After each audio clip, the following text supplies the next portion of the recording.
is Isa. I'm a composer and an improviser. I play cello and I sometimes sing. My music lives somewhere between experimental pop, ambient, Iranian classical, and Black American traditions such as creative improvisation and jazz. I often don't try to compose.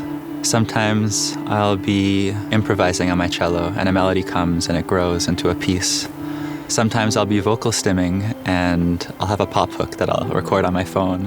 What I find is that I'm usually in movement when these ideas come to me. Movement of my body and also movement through emotion, often moving through feelings like grief and longing. I find the cello is a mirror in how I inhabit my own body.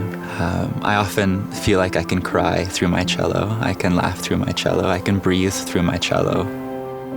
When I play and when I'm in a flow state, I know that me in my own lived experience, me and my own body will navigate the cello much differently than a cis body would. I also have learned that trans embodiment, it exists within sound. Sound that's changing, that's morphing, that's constantly in transition. Growing up, I didn't have a lot of connection to Iranian culture outside of my immediate family and religious gatherings, the latter of which I moved away from as a teenager. So I came back to Radif and Iranian music as an adult, and it taught me two really big things. The first was to listen. All my teachers taught me through listening. I wasn't given sheet music to read. I was learning every piece by ear and trying to internalize it and embody it and memorize it in that way. Another part of that, which is related to the listening, is the dwelling. I had to dwell with melodies to learn them. And also many pieces in the Radif dwell on a melody, dwell on a phrase, repeat it over and over again with small variations. I don't expect my listeners to feel in any particular way. I just want to open up space to give them permission to feel. I feel like we live at a time where there's a real lack of spaces where we can feel collectively. If I play a show and I'm crying and an audience member is crying, I know I'm doing something right.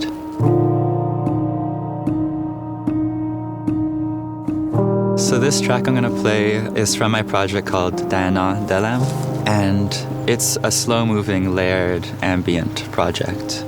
This track explores the concept of how can we practice hope when loss is inevitable. Lately I've been sitting with the phrase, "It's okay, go on without me."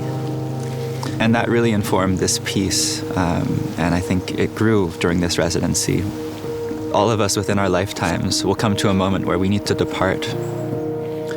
And in that moment, there's an ability to practice hope.